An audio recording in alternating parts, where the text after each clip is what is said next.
Well, Jonathan, welcome to the 20-something podcast. Thank you so much for being here. So you are a financial planner, but you started your professional career, so to say, as an entrepreneur, Yes, correct? And you're in your late 20s? Yes, I'll actually be 28 in May, so Okay. pushing 30 here. Okay, so you started a business pretty young then, Yeah. so to speak. What made you decide to start a business, be an entrepreneur at such a young age instead of going the traditional route? Yeah, so I actually got my start as an entrepreneur at about 12. Wow, okay. It's funny, it started out kind of as a landscaping business. And Okay. so my grandmother asked me if I would be willing to cut her yard for her, and she would pay me. And I was like, as a 12-year-old kid, I'm like, you'll pay me? Like I can make some money? Right. Yeah, sure, I'll do it for you. And so I started, mowing her grass and things like that for her. And then through that, after doing that for a couple months, a couple of our friends came up and were like, hey, we know you cut your grandmother's grass. Can you do that for us as well? So I was like, well, yeah, if you're willing to pay me, like I'll cut your grass too. And so what started out as just doing it for a couple of my Nana's friends, and my Nana turned into kind of a business. And I was like, hey, I can really take this thing and kind of run with it. And so, my dad was really instrumental in kind of getting me started on the entrepreneurial side. And so growing up, we grew up in a household where it was like, we'll provide everything for you that you need. But if you want like really fun things, you want to go out and buy that new Xbox, or you want to go out and do that, that's something you got to work for. And, you're going to have to pay for those things. And so he was instrumental in saying, hey, I'll help you get this thing started. Like I can take you and do the lawns. Obviously you're 12, you can't drive yet, but he kind of helped pave that path for me. And so as I started doing more and more of that, I was like, hey, I really enjoy doing this. For me, the earning the money was great, but also kind of building those relationships with clients. I tell people all the time, it's kind of funny. I would describe myself as being an introvert. And so I'm not an outgoing person at all. People find that hard to believe because of my line of work, but particularly as a young kid, I was very, very shy. And I found it really difficult early on to go out and make connections and talk with people and do business. But my dad kind of really instilled in me how important that was. Yeah. If you want to be successful in life and you want to go into business, be an entrepreneur, or even if you just want to work somewhere, being able to communicate well and build relationships with people is how you're going to be truly successful. Absolutely. And so I saw the value not only in having the business and making the money, but also in developing myself a little bit. Because once again, particularly early on, it was really difficult for me to go up and get new clients and go knock on doors and have conversations with people, particularly because a lot of those people were a lot older than me. And so I slowly over time just continued to kind of build the business up, a lot of it referral based. And so I actually ran the landscaping business all the way through high school, all the way through college, and then for a couple of years after college. Okay.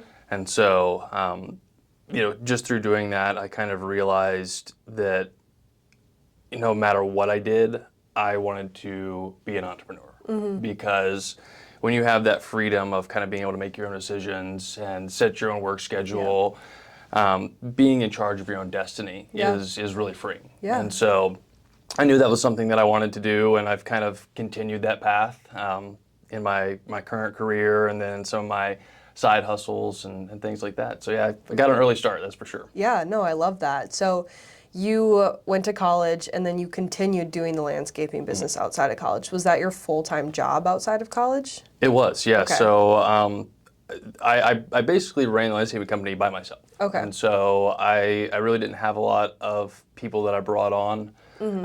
Later in college, I had it to the point where it was well over 20 yards that I was doing on a regular basis. And so, I was going to school in the morning and getting off school at 12 or 1 o'clock, and then I was going in and doing yards until dark. Yeah. And so I'm really blessed. I've got 2 younger brothers, and so once they got up a little bit older, I kind of brought them into the business, and they helped me run it. But yeah, I did it full time all the way through high school and then through college. Okay. So what was your degree in then?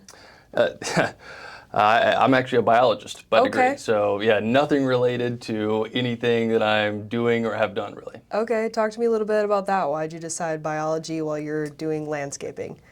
I feel like everybody kind of going into college, well, most folks don't really know exactly what they want to do. Oh, yeah. And so going in, I was like, well, what do I like? What would I enjoy studying? And so I've always been kind of a nerd, particularly when it comes to science. I've always loved, biology and science and things like that. So I just decided to kind of go that route. Kind of my original plan was dental school. And so my dad was actually a dentist, and I kind of had the thought of, hey, maybe I'll come into business with him and be an entrepreneur that way and run a dental practice. Yeah.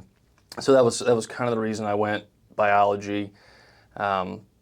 And that kind of ties into the whole story of how I got to where I am now. So after I graduated, I started taking the DAT, which is basically the MCAT for dental school. And so I was actively in the process of doing dental school things. I went and took a couple of visits, and about that time, COVID hit. Yeah. And so, a lot of the dental schools kind of started closing down. There was a lot of uncertainty around that whole industry. A lot of dental practices closed, and people weren't really sure what things were going to look like. Yeah. And so, as I was kind of evaluating, well, what do I do now? I just got to thinking about it. I was like, do I really want to take on hundreds of $1,000s of dental school debt to get into a career where I'm not even sure if I'm going to be able to go to school or if I'm going to be able to come out and practice regularly. So at that stage, that kind of led me to my current major career right now, which is being in the financial industry. And so, as I was kind of pondering, what do I do now that I'm out of school? I knew that I could continue doing the landscaping, but I was at the stage where it wasn't really as enjoyable for me anymore. I loved the people aspect of it, but I didn't love doing the landscaping work. Yeah. Like I say, I'm blessed to have two younger brothers that were kind of in the business with me at that point, and I knew that they were interested in kind of taking it over. So I was looking for something that I could do to kind of step away from the landscaping business. And so I started thinking, well, what else do I enjoy? What can I do that will allow me to continue to have relationships with clients? Because that's, once again, where my passion is. And so, as part of running a business early on in life, my dad also was really, instrumental in my life about being financially smart and saving my money and putting things away and investing a little bit. So, along with running my business, I also grew up doing a lot of investing and being interested in the stock market and financial planning. And so as I was thinking about other career paths, I was like, hey, I really enjoy finance and I enjoy business. I've got experience running a business. I've got experience doing my own personal finance and stuff. Maybe this is something that I want to do. And so I kind of started feeling the career out a little bit. I went on LinkedIn and I just started matching with every financial advisor, financial planner in the Greenville area. Yeah. And so I met with about 20 or 30 different people here in the Greenville area and got connected with the company that I work with now. And it's been absolutely fantastic. Yeah. Kind of switching careers. It's definitely where I was meant to be. I wouldn't change the biology or do anything like that at all. It gave me some great experience. Absolutely. I loved it. And the great thing is about my career now, my degree really didn't matter. Okay. Having a college degree was important for getting some of the certifications that I have, but my current career is more about, can you communicate with people well? Can you build relationships? Because it's entirely a relationship-based career, really. Okay, so you don't need a specific degree to go into that career. I mean, I have almost a business minor. I took some business classes in school, but I don't have anything business specific other than the designations that I've gotten post-college. Okay, awesome. And then with your business, did your brothers end up taking that over for you? They did. Okay. Yeah. So I turned the business over to them, and it's actually still being successfully run by my youngest brother. That's awesome. Yeah. Did that feel at all like taking a step backwards, leaving the business that you spent however many years building? A little bit, I guess. I think the hardest part was kind of stepping away from the clients. Okay, yeah. A lot of those folks I had as clients since I was 12. Yeah. And so I knew them for a long time. Every Christmas they would, give me Christmas bonus and things at Christmas. And, a lot of the time I would spend more time just talking with them than I would actually doing work in their yard. And so the hard part was stepping away from those relationships, and then definitely I spent a lot of time in this business, and like you say, it was a little bit nerve-wracking, kind of stepping away from that and leaving that behind. But I think as an entrepreneur, I've always had a bunch of other things I've been working on, and so while the landscaping was kind of my main business. The way my mind works, I'm constantly thinking about other things I can be doing, and other businesses, and so I've always kind of had side businesses along with the landscaping, and so I knew that I wouldn't have an issue kind of branching into a new career. And I guess part of my issue is the fact that I like too many different things, and I'm always wanting to go to the next thing, and so that's a great thing about being an entrepreneur is you can try different things out and experiment a little bit. And so, it was kind of sad leaving some of those clients behind, but also exciting to kind of explore new opportunities. Yeah, for sure. I think that's a pretty common theme between most entrepreneurs and their mindsets is they're all over the place with their ideas and the things that they like, and they can hone in on one thing and that's how they get successful. But every time I talk to one, they're like, well, then I did this and I was learning this and I had this and I have all these skills, and it kind of all falls into place with the success that they double down on. But as far as financial planning goes now, how do you define yourself within that as an entrepreneur? Are you working for a company? Are you working for yourself? Or how do those two things coincide so that you still kind of bring about that entrepreneurial spirit? Yeah, so I actually got really, really blessed in my career. So that I actually joined another firm that was already established, but it was pretty early on in its growth phase. And so I actually was able to pretty quickly work my way up to an equity partnership. Awesome. And so I help run that firm. I lead kind of the advisor side of the business. And so I'm in charge of kind of managing all the advisors. I have my own client base that I work with, but I kind of split my time about 60-40, seeing clients and then helping to run the business. Okay. So that kind of gives me my entrepreneurial fix a little bit. And then here recently, I've actually kind of expanded my scope a little bit. And so I'm running my own consulting firm now as well. Just kind of getting that off the ground. It's mostly kind of revolving around business management.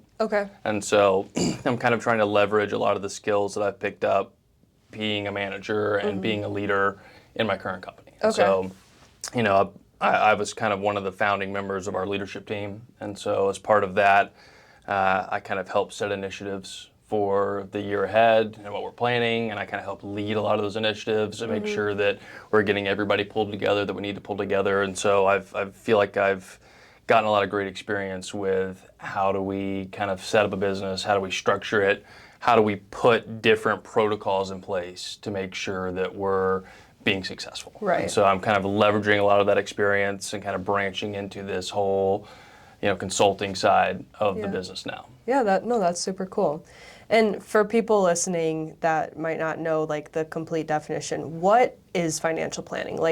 Dumb it down. What exactly are you doing? Yeah, sure. And that's a great question because there are so many people out there that hold themselves out there as financial planners. I mean, you'll go on Instagram and things like that and see all these reels. Everybody's giving financial advice and telling you where to invest. And as a lot of people in my position would call themselves a financial advisor. I don't like the term financial advisor for myself because I feel like what I do encompasses so much more than financial advising. I consider a financial advisor to be someone that says, hey, you should invest your money here, or here's some investments for you. And so as a financial planner, sure, financial advising, investment advice is a piece of what I do. It's a big core piece, but I like to think of myself kind of as a Sherpa guide. And so I'm not just telling you, okay, you're about to climb the mountain, here's the gear that you need, good luck. I like to think of myself as being there to say, okay, here's the gear that you need. Let's get you prepped for the journey. and now I'm going to go with you, Okay. and I'm going to show you the path to get to the top of the mountain Okay. and over it, which is retirement, and then your life after retirement. Yeah. And so a big part of what we do is helping clients kind of map out, where am I now, where do I want to be, and then how do we get there? Okay. And so, not only is there advising on investments and where to put money along with that, but we also do a lot of tax consulting. And so we have an accountant on staff at our practice. And so we manage the tax side. We do a lot of estate planning with clients to make sure that their estate is set up correctly and structured. A lot of business planning to make sure that folks are running their business in the best way possible and is structured correctly. And so I like to think of us as more of a kind of holistic approach to finance and to planning. Okay. So on the financial advising side of things, do you have a specific genre of clientele that you work with, or do you work with all different people, or do you kind of find that there's a certain time in life that people start coming to you for help? That's a great question too. It's funny because the financial advising industry is really seeing a huge shift here lately. And so a lot of financial advice firms are really cracking down on advisors on who they can deal with. And so we're seeing a lot of firms now implementing minimums and saying, hey, as an advisor, we're only going to let you work with clients that have X amount of money. The smaller clients, we don't want you to deal with. Part of the reason that I went with the firm that I'm at now is because we don't have that. We're able to work with absolutely anybody, which is what I've always wanted. So, obviously working with higher net worth clients is great, but for me, I like to be able to work with anybody because I'm all about, hey, you're just starting out? Great. Let's craft a plan for you and let's get you where you want to go. So we don't have any minimums. I really work with just about anybody. Okay. Why do certain firms set minimums? The way the business is going, it's hard to make money. If you're not working with folks that are a little bit higher net worth. Because every firm is a little bit different on how advisors get paid. And so, you have firms that are totally commission based. And basically, if they sell you a product or if they buy something in your investment account, they charge you a commission on what they do buy or sell.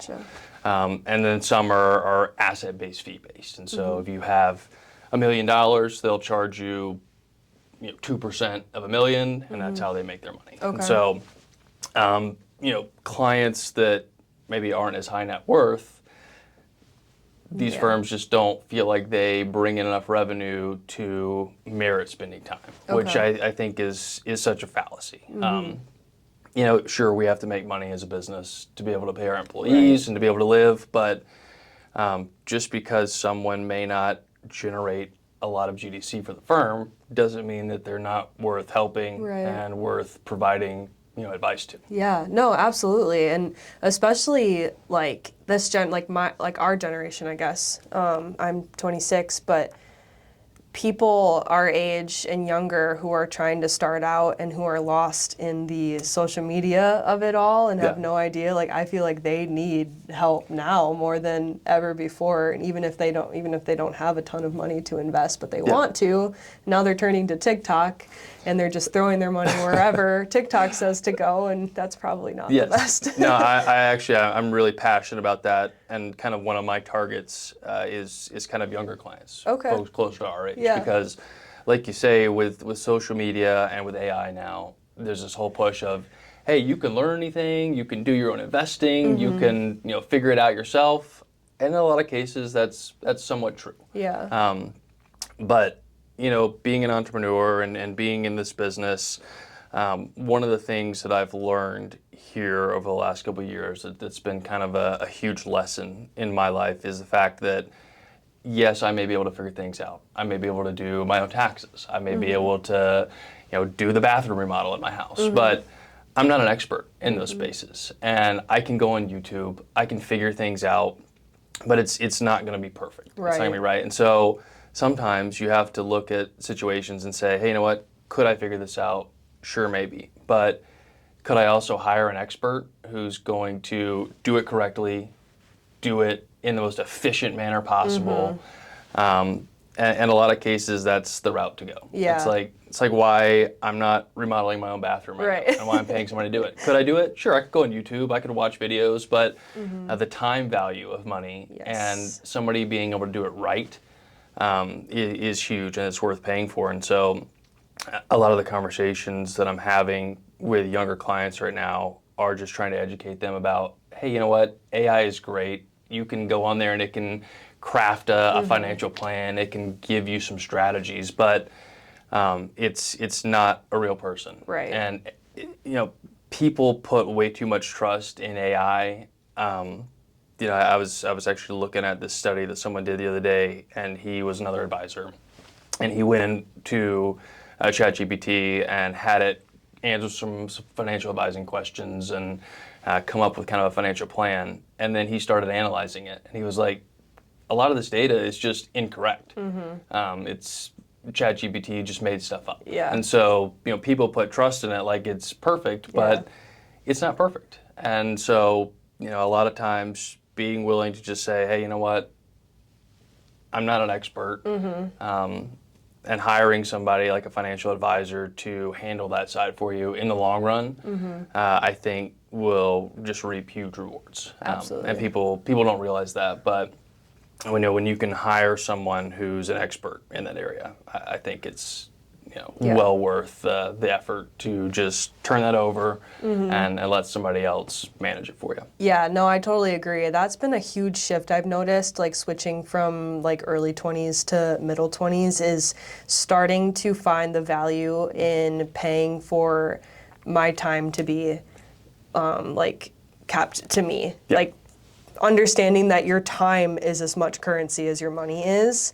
Yeah. And there are certain situations where I could, like you said, I could do all of these things, but that's going to take me twice as long as if I just paid somebody to do it, and then I can take those extra hours and put them towards something that's going to build me value instead of me staring at my taxes for 7 hours and still not getting them done. Exactly. And too, the tax side is interesting because people all the time use TurboTax. And it's great, but then I'll have a client come in and they're like, oh yeah, I've been using TurboTax. It's great. And I'll look at the return and I'm like, well, TurboTax left multiple things on the table here that if you would have paid our accountant to take a look at, you probably would have still brought more money back in, even though you paid for our accountant to do it, just because he's an expert at looking through everything. And TurboTax is just kind of a cookie cutter solution. Yeah, absolutely. No, I did TurboTax while I was in college, and then the second I got out and had an LLC, I was like, this is too much. I can't. Yeah. Because if you miss something and then you don't know where your money's going, especially if you're focused on money too, that's when it kind of becomes important of my money is not only coming into me now, but it's also going into something I'm building, and that makes it more important. Yes. Yeah, and I want to stay on the TikTok side for a second because I think this is an interesting piece that a lot of people don't realize. We're seeing this huge kind of blow up of TikTok advisors and people coming on there and giving all this advice and these investment recommendations. But what people don't realize is that, as part of my job, what I do, the designations that I have, the licensing that I pay a crazy amount of money for each year that I have to maintain, they put me in the position of being a fiduciary. And so people a lot of times don't realize what the term fiduciary means. They don't realize that the people out there on TikTok and Instagram making these recommendations, they're not fiduciaries. And so as a fiduciary, through my licensing and my designations that I hold, I am held by law and by requirement to work in my client's best interest. And so that's what the fiduciary duty is. I am bound to work in my client's best interest. Right. Those people on Instagram and TikTok, you're not their client, they're not your fiduciary, and so they don't have to work in your best interest. Yeah. And chances are they're working to push products that they're making more commission off of. And so people think, oh, they're saying this investment's great. Maybe it is, but those folks are not required to work in your best interest. And chances are they're just pushing things that they either already invested and they want to see grow, or that they're making a good commission off of. 100%. It's every industry on TikTok these days. Health, fitness, nutrition, marketing, I mean, everything. I Yeah. feel like I watch one video and then the next thing I know, my whole page is just, Yeah. hey, here's how to lose weight, or here's how to build your digital marketing agency. And it's Yeah. like, buy my course, buy my course, buy my course. Exactly. Exactly. Yeah. So I want to talk a little bit about finances in your 20s. I know that's something my audience is super interested in. I'm super interested in it. But to kind of play it to the basics, Yeah. as far as somebody that's maybe wanting to get started in having their money somewhere other than their checking and savings account, what would you say, like just, I guess, basic advice would be the best place for them to start looking into or deciding, certain accounts to put their money into? Sure. I meet with a lot of, like I say, kind of my target market is younger clients. And so I meet with a lot of different folks, a lot of which I don't bring on as clients right away. And so part of my kind of conversation with people in their 20s, younger people wanting to get started, is first and foremost an emergency fund. Okay. I'm like, I will not take you on as a client because I'm not going to charge you for advice. I'm not going to charge you for these things until you've got a solid emergency fund. Okay. And so everybody I talk to, I say 3 months set aside. And so, you can kind of do a basic look at what you're spending. Download Rocket Money. Shameless Rocket pitch. Money. It's great. I love it. Yeah, it's super simple. I mean, is it a perfect tool? Will it give you, perfect data? No. Right. But it'll give you a decent picture of what does a month look like for me. And so everybody that I talk to, I'm like, you need to set aside 3 months. And, really, I like to set that aside in a different account. And so there's a million different high yield savings accounts that you can open up online. It's super simple, and put some money away there. And So then 3 months of how much you yeah. So would let's spend? say you look at Rocket Money and your average monthly outflows are $4,000. Okay. Then you need to have $12,000 in cash set aside in an emergency fund. Okay. Let's say, God forbid, you lose your job or something happens. At least for 3 months there, you know that, okay, I can sit back, I can get to feeling better, or I can take a week or two and breathe and then start looking for another job. Yep. So 3 months is kind of the number that I throw out there for people of, let's get that set aside. Okay. And then, after you've got that put aside, well, then it's like, okay, let's start looking at what do we do outside of that. And so, obviously a lot of jobs offer retirement savings accounts, and you can set up a 401k or a 403b or something like that through work. Yep. And I tell people, particularly younger people, look there first because, while an IRA or a Roth account is great, if you have the option for a 401k or a 403b or one of those through work, chances are you can get a match on it. And so, let's take a look and dive into your match. And so, if you're getting a 3% match, then put 3% in and get that match, because that's kind of free money that you're leaving on the table. And so, make sure that you're maxing out any possible retirement benefits that you're getting from work. And then outside of that, depending on income, it's like, okay, now if we have extra money to throw, let's take a look at some of our long-term goals. It's kind of a fine balance, but I actually had this conversation with a younger client of mine the other day, and he was wanting to hurry up and max out all of his retirement accounts. He's like, hey, I've got some extra money, let's throw it in a retirement account. I said, okay, well, first let's have a talk about some of your goals. I know that you're living in an apartment right now and you want to buy a house in the next few years. Do you have some money set aside for that? And he was like, well, yeah, I've got my emergency savings account. It's like, well, okay, but that's your emergency fund. Like, we don't want to wipe that out for a down payment. So if your goal is 5 years from now to buy a house, well, let's get your match in the 401k, and then let's take a big chunk of that money and actually start setting it aside in another savings account for a down payment. And so a lot of it is just kind of a goal-based conversation. Okay. And kind of figuring out where you want to do that. And once again, shameless plug for a financial advisor. I don't think you're ever too young to get started getting good advice for someone that can kind of help you game plan and path it out. Once again, could you use ChatGPT or go on TikTok or Instagram? Sure, but having someone that can kind of walk you through, help you think through, how do I hit my goals? Right. Have a goal-based conversation, I think is critical. But first and foremost is definitely the emergency fund and getting that set aside. Okay, emergency fund first, and then probably retirement account next. Okay, so for people who don't get that through work, like me, I have a Roth IRA, but for people who their employers don't offer that, what do they do? That's where you can start looking at either a Roth IRA or a traditional IRA. What's the difference? Great question. So traditional IRA, and both of them really boil down to how the money is taxed. Okay. And so in a traditional IRA, you put money in there pre-tax. And so you get a tax deduction on your taxes for the year. Let's say you contribute $5,000, you can lower your income by $5,000 for that year. And then you don't pay any taxes on that money until retirement when you pull it out. Okay. And when you pull those funds out in retirement to use them, that's when you pay those taxes. Got it.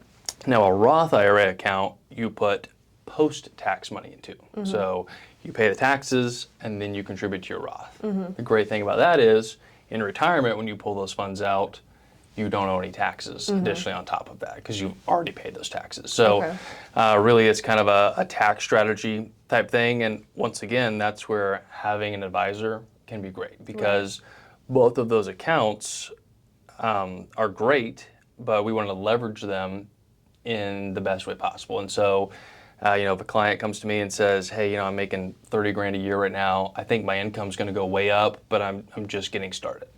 My recommendation will probably be, okay, well, your taxes are going to be pretty low because you're in that lower tax bracket. So let's start putting money in a Roth account because your taxes are only going to go up. And so if we can go ahead and kind of capitalize on paying low taxes now, putting the money away, great. If the client comes to me and says, hey, I'm making 100 grand this year and my money's probably going to stay kind of the same or go up a little bit, well, then we have to take a look at what taxes are looking like because if we can put some money into a traditional IRA, we can lower their income and help out on the tax side a little bit. So once again, it really just kind of boils down to what your tax situation looks like, but both of those can be great options. And once again, that's where having an advisor who can look at your whole picture, look at your taxes and say, okay, where do we want to allocate this is critical. Absolutely. And there's another part of having a Roth IRA, I don't know if it's the same with the traditional, that a lot of people miss, and I missed it too, early. I figured it out early on so I didn't get screwed over. But you can't just put money into a Roth IRA, correct? Correct. There are limits. And then you also have to invest it, right? You can't just put it in there and let it sit, otherwise it won't grow. Exactly. Okay. Exactly. I mean, you can leave it in cash, but it's not going to do anything if you leave it in cash. Is that the same for traditional? Yes. So it has to be invested in something in that account for it to earn. Exactly. Okay. Exactly. Big thing people miss. I see a lot on social media. I missed it very early, and then I was able to switch it over. It's great if you put money away, but if you're not investing it, then it's not why growing. would it even be in there, right? Because you can't take it out until retirement. Otherwise, there's like a huge tax on it, right? Penalties. I mean, there are certain circumstances where you can access some of the money if you have an emergency and it qualifies under one of the guidelines. But if you pull money out of it, just to pull money out of it, then yes, you owe the taxes and a 10% penalty on top of that typically. Okay, gotcha. So then let's say we've got our emergency fund, we're feeling good about retirement, and it's just a general, let's just use me for an example. We've got both of those things, and now it's like, okay, I want to start investing a little bit, and maybe I'm not ready to see a financial planner yet, or that's, I'm going to do that, but I want to kind of get my foot in the door first. There's a lot of terms when it comes to investing. There's mutual funds, there's regular stocks, there's all of these things, and I'm overwhelmed.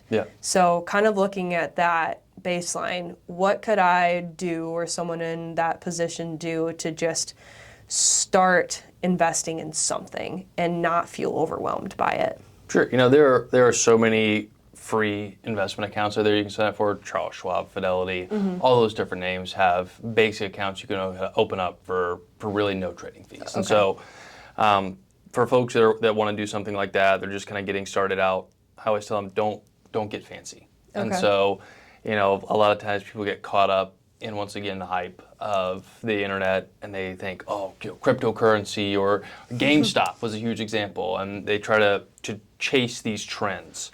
I tell young people all the time, as well as my clients, chasing trends is how you lose your shirt. And so, can you make a lot of money chasing trends?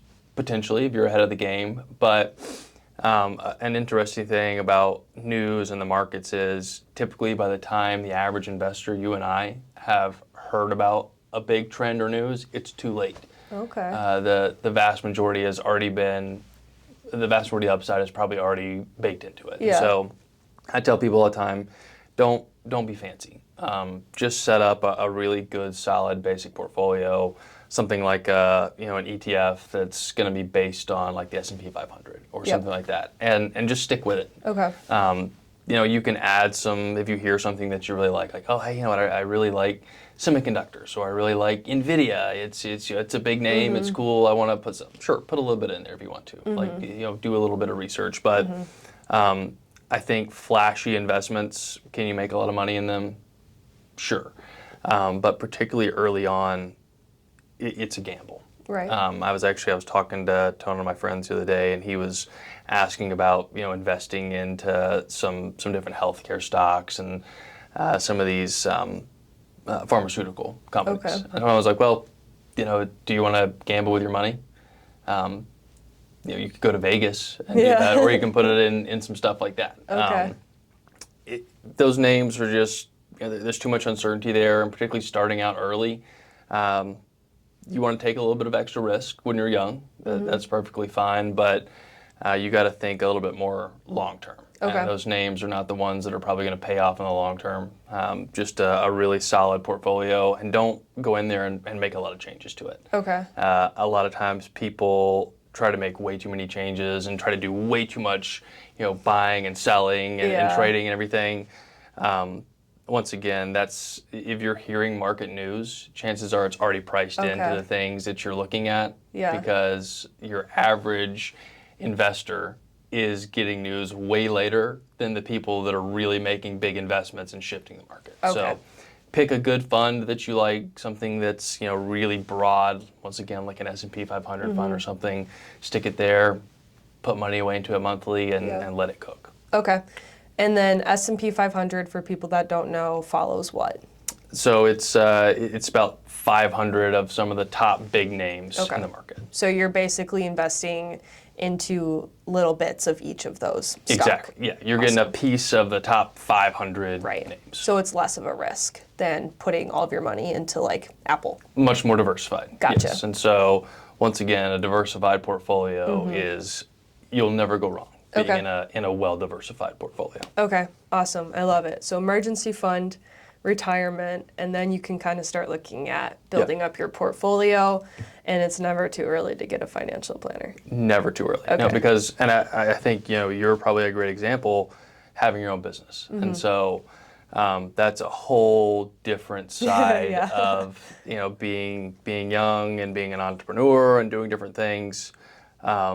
It's super easy, as I'm sure you well know, to start your own LLC and to start your own business. But part of what I've been doing is I've kind of been branching more into business planning. A lot of my clients is talking about, you started a business. Do you actually know what you started, why you started it, and how to best utilize it? Right. And a lot of times people are like, well, I started an LLC. Okay, well, there are multiple different types of LLCs. So is it an S Corp? Is it a C Corp? How did you structure it? And a lot of times I'll just kind of get blank stares. Well, it's an LLC.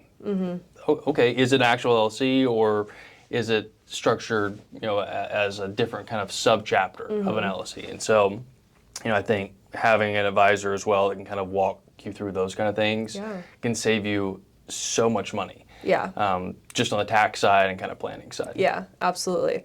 We'll have to talk, because I'm at the point now where I'm thinking I'm needing that sort of guidance, but No, I think people, especially like right now, it's a huge hot topic to be an entrepreneur, to be a business owner, to do digital stuff and sell things. And so people are just running and getting LLCs, which is awesome. But like you said, there's a lot of stuff that goes into that. And then boom, tax season hits and they're like, oh my God, why do I owe all this money in taxes? I got an LLC, I shouldn't have to owe it. Well, yeah, there's other things that go Exactly. alongside of that, and I think it's important that people talk to, experts like you to figure that out instead of just listening to the people on social media say, go get an LLC and then you won't owe any taxes. But there's actually steps you got to take behind that to make sure. Yes, exactly. Okay. So kind of rolling off of that and what you said about now you're doing a little bit of consulting, and I read on your forum that you're maybe expanding into like Airbnb space. Do you feel like it's necessary to have multiple streams of income right now, or do you think it's just popular? I think it's necessary. Particularly being in your 20s and being young, the world has changed so much since our parents were doing things. If you look at the housing market, one of the big conversations, again, with a lot of my clients that are younger is, hey, I want to buy a home. But, I'm looking at home prices right now, and as you know, here in Greenville, the cost of a house, a starter home, it's is up there. almost unreachable for a lot of people coming out of school and starting on a small salary. And so I think kind of branching out and figuring out how can I generate some additional income coming in is huge. And there's kind of a push for that. It's kind of become a trendy thing. Oh, for but sure. I don't think you can go wrong having a little bit of extra income flowing on the side. Yeah. And there's people get caught up in a lot of these hype things that come out, and a lot of this kind of multi-level marketing or starting a drop shipping business. Those can be great, but the success rate is pretty small. I like to tell people, find a niche that you enjoy. Do something that interests you. Get started there. You don't have to make $10,000 a month doing it, but if you can put a few hours a week into it and generate a little bit of income, great. It's something that you enjoy. It's a hobby that you can have some fun doing maybe, and also make a little bit of income doing it. For sure.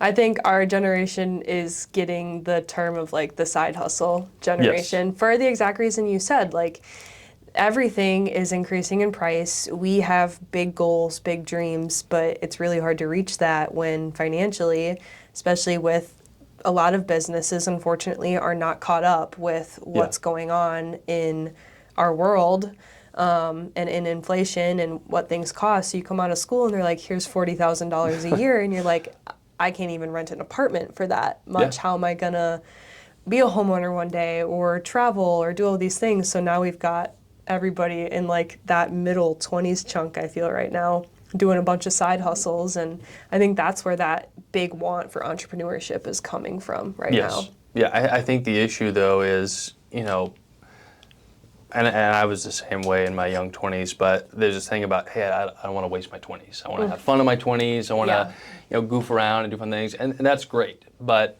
a lot of people will spend way too much time goofing around in their 20s, and then they're, next thing you know, you're 30, you're 35, and you're like, okay, well now I got to get started with home prices where they are. Next thing you know, you're 40 before you've gotten your first home, which that's not a problem, but that's definitely not what a lot of us would be shooting for. And so I think a big thing is, to be really successful in today's current marketplace, you have to be willing to work hard and to put in some extra effort. So, it's not uncommon for me to spend, 50, 60 hours a week working on different things. And so, 40 of that is at my current job. And then that other time is kind of game planning some other stuff that I want to get into and doing some market research. And that's why I say finding something that you enjoy makes that easy. Absolutely. And so if you're just trying to pick up the next big hot side hustle, you're probably not going to want to sink extra time into that. It's going to be boring for you to come home and to do market research and work on it. But if you can find a niche that you like and enjoy,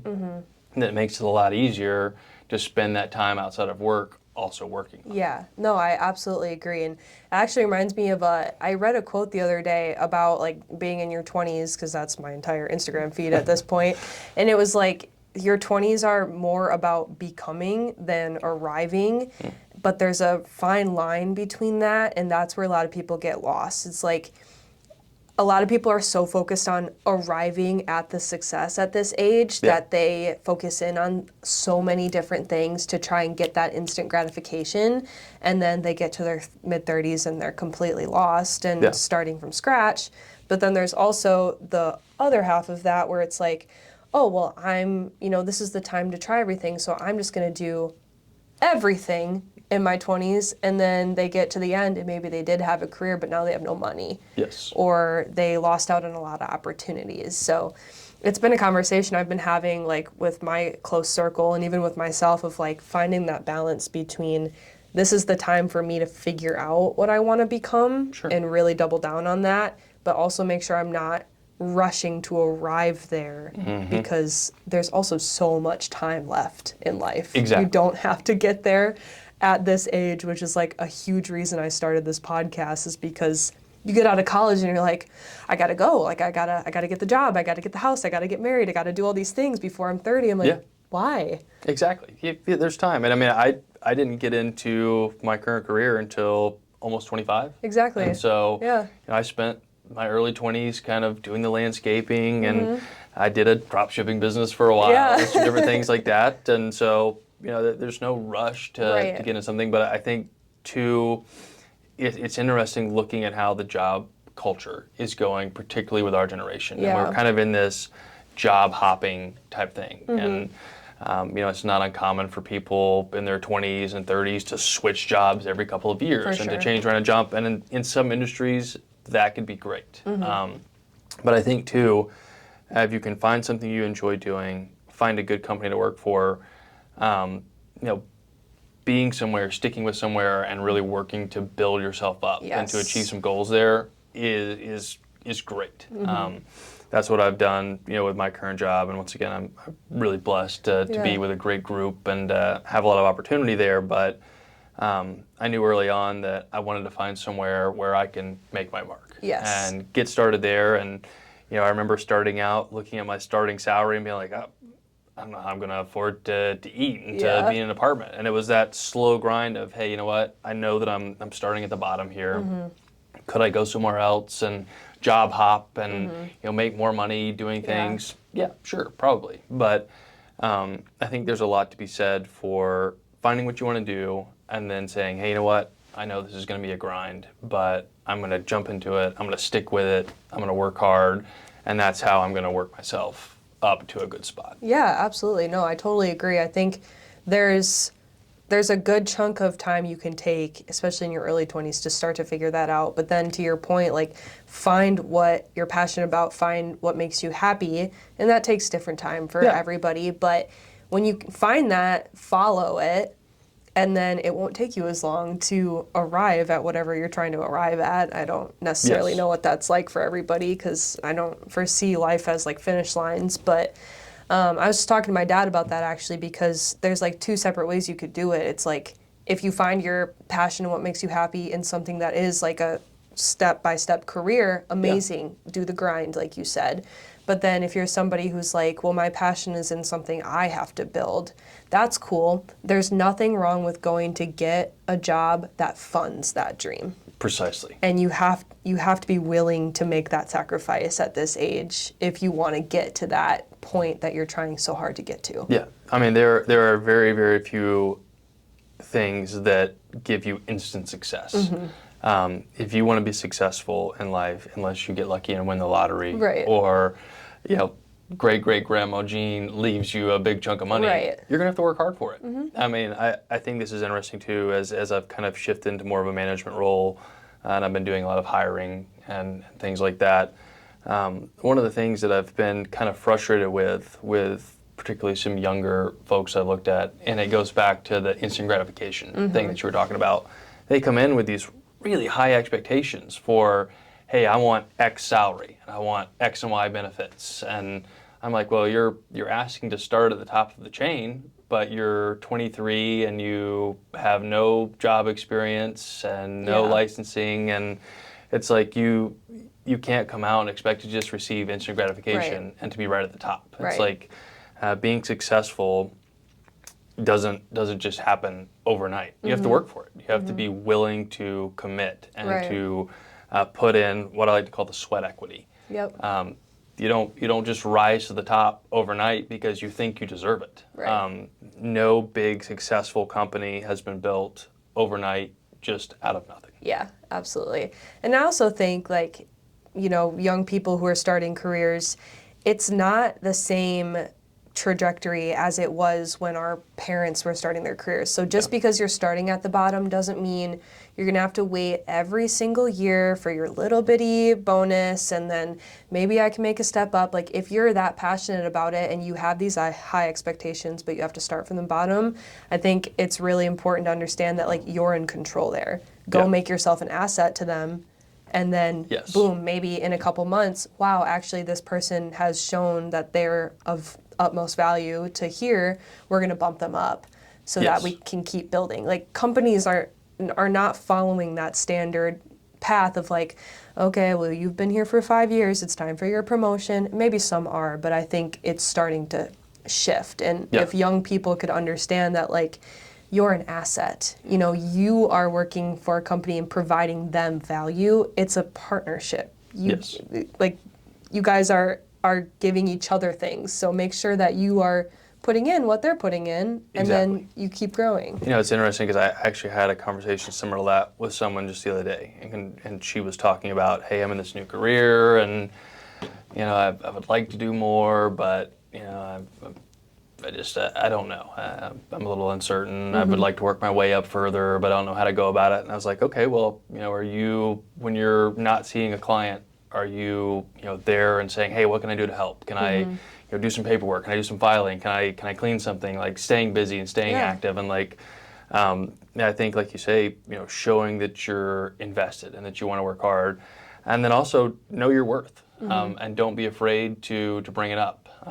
I was consulting with someone the other day, and he was looking at wanting to get a promotion. He's like, hey, I'm working twice as hard as my coworkers. I'm doing extra reports, and if you look at the numbers, my work is double what they're doing, and I'm not getting recognized for it. And I was like, okay, well, let's set up a meeting with your manager and go in there and have a conversation about it, and don't be afraid to say, hey, you know what, I appreciate the opportunities that you've given to me, but I've been doing this, this, and this, and this. I'm exceeding expectations. My numbers are better than everybody else. My raise has been, just average over the last couple of years and has been the same as everybody else. I want to understand what's a path for me to get to the next step, because I'm committed to this company. I don't want to leave. I love what I'm doing here. I want to work my way up. I want to, take on more management roles.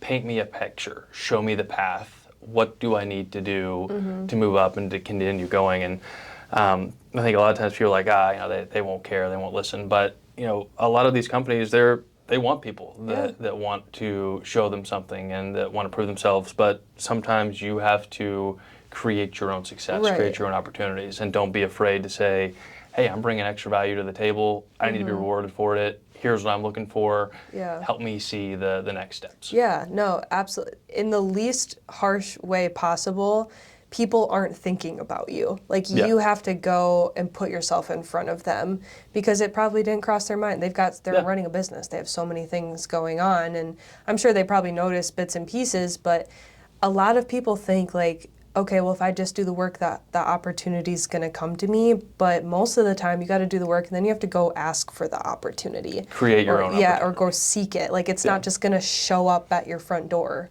Yes. And I think a lot of that, and this is another interesting topic, boils down to kind of timidness in our generation. In a lot of sense. People are too timid to ask for things. They don't want to really kind of push the envelope, so to speak. And as I've kind of been consulting with some younger folks about getting a job and moving up the chain, particularly as I've kind of done some mentorship with some younger guys and girls that want to become advisors. One of my biggest things with them is learn to converse well with people. There's a serious lack of confidence now, particularly with those of us in our 20s, particularly younger 20s. I don't want to sound old, but I think a lot of that comes from the whole online culture. And so, we've shifted away from doing things in person. Yeah. And now everything is on Teams or text or a phone call. And so a lot of people have kind of lost the ability to converse well. And I think that that's kind of another marker of if you want to be not only potentially a successful entrepreneur, but if you just want to be successful in general, learning to communicate well. Absolutely. And a lot of times that's uncomfortable, and you'll have to put yourself in situations that maybe you wouldn't like. Like, hey, when you're standing there at the checkout line, instead of standing there scrolling your phone, engage in conversation with the person checking you out. Just start a simple conversation. Say, hey, how's your day going today? Do you have a good holiday season? Yeah, and start some conversation and kind of build yourself up, or take some extra classes in college. I think that that's a serious skill that's lacking, and I think in any job that is something that can really set you apart if you learn how to communicate really well with people and have good conversations. 100%, I totally agree. So if you had to go back to the beginning of your 20s and you were just dropped there fresh and had to restart completely, is there anything that you would do differently?